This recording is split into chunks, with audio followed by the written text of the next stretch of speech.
All right, we're back. R&C Watch TV. What's up? We're recapping and discussing episode 2 of Silo. It was an interesting episode. So what were your thoughts on the dude going outside? Okay, so the sheriff decides to leave. I thought that was interesting. It's still unclear if what's on the screen is what's happening in real life. I thought you pointing out that, so we see what he sees, supposedly, and then we see what's on the screen, and we know that there are some differences. So what's on the screen appears to be sepia or black and white, and what he saw seemed a lot more colorful. And then you pointed out that Allison, his supposedly dead wife's body, was not in his field of view. Yeah, it wasn't there before and after he took the helmet off. It was not there. Well, we didn't see what he saw after the. We saw it very brief. It was still in color, but it was just showing his face. So yeah, we only saw his wife not there before he took the helmet off. Yeah. Before he come. And we're not sure whether the air is poisonous or the suit is poisonous or both. That's my theory, is that the longer you keep the suit on, the less chance of actually getting up and walking away you have. Because if they're trying to keep it under wraps, it's gonna, if they give you some kind of toxin, it's probably gonna be easier to fake the image of you stumbling around if you actually do stumble around for a second. And then it can just freeze frame wherever you fall at, I guess. And I'm probably overthinking that, but it doesn't seem like, that's the thing that gets me, is it seems like their technology is divergent. I would be very interested to know when the silo was built, because they're looking at ID hard drives and stuff, old disk-based hard drives, and all the computer interfaces look super old. They have computer tech, but none of it is what we would consider remotely modern. Another question I have about the silo is, again, what do you do about disabled people, since everyone has to use the stairs to get up and down? Another thing that's interesting to me is there never seems to be any rush hour on the silo. If this is the only way to get from, now I understand that most people seem to live where they work in terms of whether they're top, mid, or bottom, but surely there would be some amount of stair taking to get to your job, and surely people work shifts, so wouldn't you expect the stairs to get crowded at some point? You would think. And then the other thing that was interesting is, so they visit the mayor and the sheriff's coworker, visit the dad of Allison's dad. Yeah. On their way down to see Allison. And then Allison's dad was like, I don't visit her very much because it takes a day. I can't get there and back on my day off. That part was insane to me. They don't have any faster way to move throughout the silo. Yeah, you have a whole civilization going, but you don't have an elevator. Yeah, and I get that they'd have to be maintained, but you're maintaining a generator, and a bunch of other stuff. Yeah, all the infrastructure. Although it was interesting. Well, yeah, I think that was episode 2. She talks about never seeing water that vast. When she's trying to go down and find the door that her dead lover was referencing. I mean, and I guess that makes sense. You wouldn't need to see standing, why would you see a bunch of standing water if you're in a silo? But surely standing water, somehow water is happening. They all seem not super well bathed. Some of them seem better bathed than others. She honestly seems pretty greasy a lot of the time. But yeah, that was interesting. And so then I'm like, okay, well, if that is the amount of time it takes to traverse, surely the mayor and the guy will have to spend the night somewhere. Yeah. And I mean, even Allison talked about having to get a hostel down on the level of the guy that she was doing the maintenance for initially. Yeah. I don't think they ever showed that, but I remember her referencing it. Yeah. So how did she get down? How did Allison get down? to the mids and back without having to spend the night somewhere. Ah, that doesn't make sense.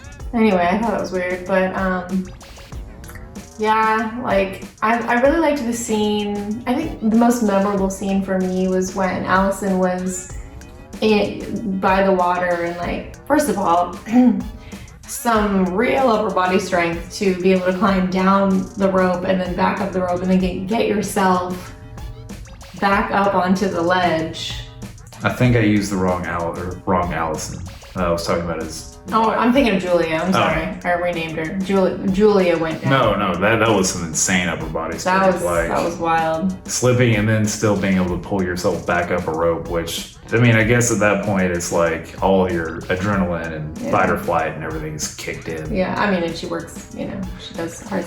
I also was really interested in we have to shut down the generator to do repairs or it's not gonna. I was like, that's such like real shit, and I'm like on the edge of my seat, like, when is that generator gonna break? Yeah, like if you're running it, like if you don't do maintenance, and then they're worried about rebellions. Yeah, I'm wondering if that's going to come into play later in the season. It seems like they're setting up for something, for sure. I also like how I don't know, I feel like they're overdoing it with the whole like, what do they call it? The judicial. So there's one like judicial person who keeps trying to meet with the mayor. Also, how many people live in the silo? That's okay. They only have a mayor. They don't have a president. Like, I don't know. That's interesting. It seems like judicial almost has more power than the mayor, though. They're definitely in a battle, and it's not clear at this point who has more power. I would guess judicial, but I don't know. I mean, the mayor seems to be doing what she wants to do thus far, since judicial and a bunch of other people seem to really want her to pick this other person for sheriff. I don't know, like the mayor seems like well-intended and like she wants to be independent, and I don't know if that's like a facade and we're gonna find out she's a shitbag later, but I think if she is like well-intended, it's pretty true to life, because I feel like a lot of storytelling is like, oh, like things are shitty because this person who's in power is shitty, and it's like, in reality, things are shitty because the systems are broken, because the incentives are misaligned. That's one thing I was going to hit on too, is like, it seems like the mayor actually is a legitimately good person for the most part. Seemingly, thus far. So yeah, and like you said, they could be setting us up for a fake out or like curveball or something at some point, but it seems like it kind of reminds me of like the president's relationship with the intelligence communities, almost like her and judicial. And it's interesting now to have the shadowy, powerful figures called judicial when we have in real life so much bullshit around the Supreme Court and, unaccountable, seemingly somewhat corrupt, shadowy, undemocratic. Yeah. Right? Like, I'm wondering if there's a little reality pulled into that, how it's written. Yeah, it's a little, commentary perhaps. I can see that. But yeah, I don't know. I kind of like how Julia is. Okay, so she's a complex character, right? She's not like a good guy. She punched Cooper in the face. So that's cool. I do feel a little.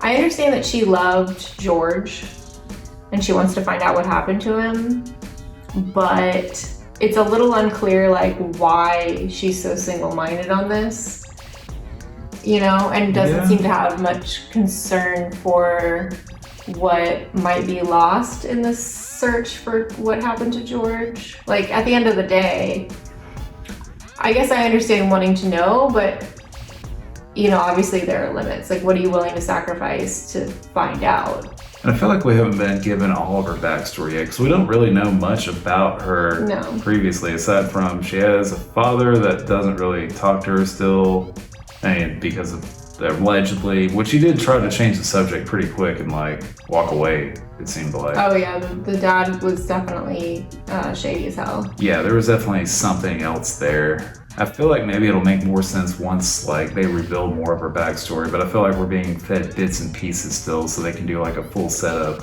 Yeah, it's not all making sense yet, but I'm sure we'll learn more and it'll probably make more sense.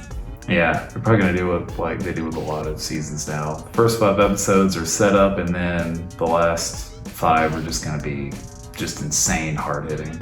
You know who I want to know more about is the woman in the workshop. Yeah, she hasn't left there, and I think that's an episode 3 thing from what we've seen. Yeah, okay. Let's not get ahead of ourselves. We watched a little bit of episode 3 before we recorded this. Only about 20 minutes. Yeah. We were way less than half the way. Yeah. Favorite part, least favorite part? Do what? Of episode 2, favorite part, least favorite part? Oh, you go first. I'm gonna have to think. Favorite part was the ledge. That was episode 2, right? Yeah, that was episode 2. Least favorite part. I guess the scenes with Cooper and the discussions around Cooper.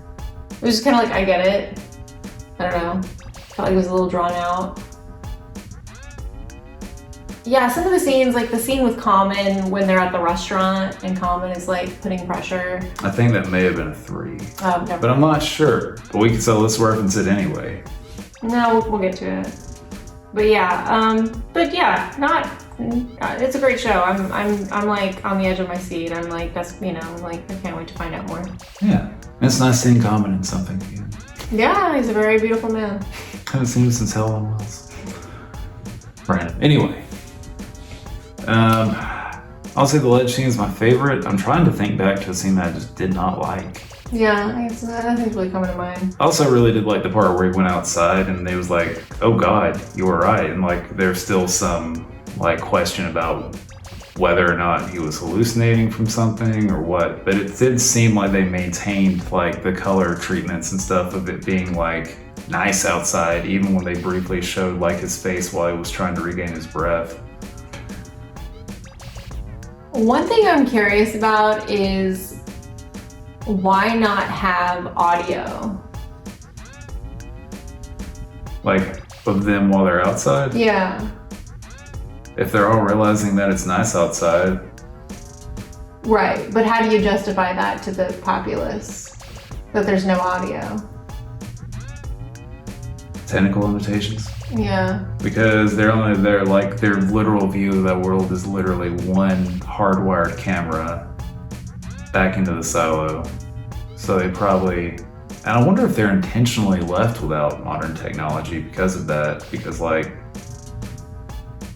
and it would make sense in a way, like you give the actual silo's primary systems tech that's decades more advanced than what you give everyone else, and then like after a couple of generations, no one realizes that it's possible to fake the image that you're seeing on the screen because they're evaluating it all against the tech that they have access to.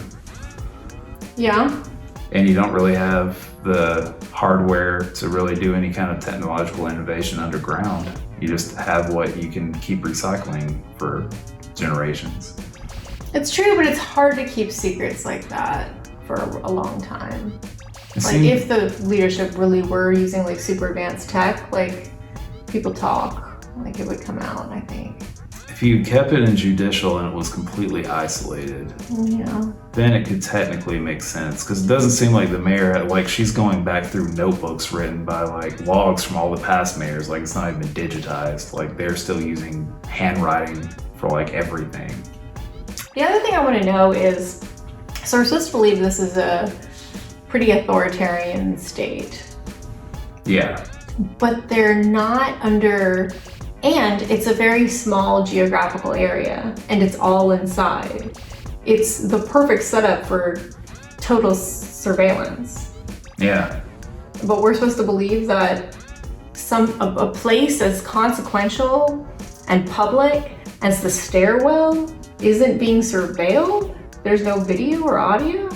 I think my theory is that judicial controls all that, and they were the people that allegedly killed George, or that's what the vibes were getting. So like, if all of that tech was congregated under one branch that didn't have to play nicely or really communicate and everyone else was somewhat afraid of, then they technically could keep control of all that.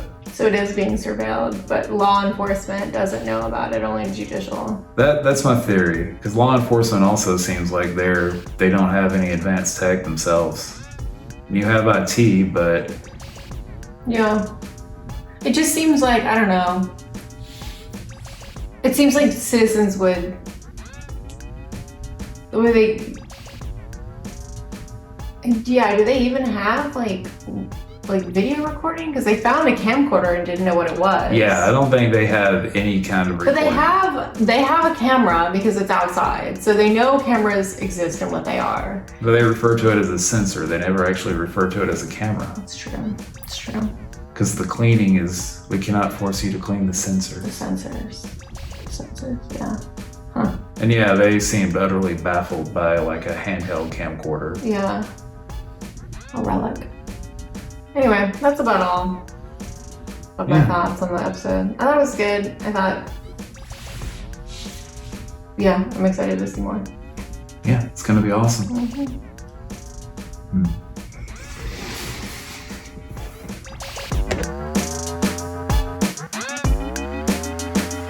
Mm-hmm.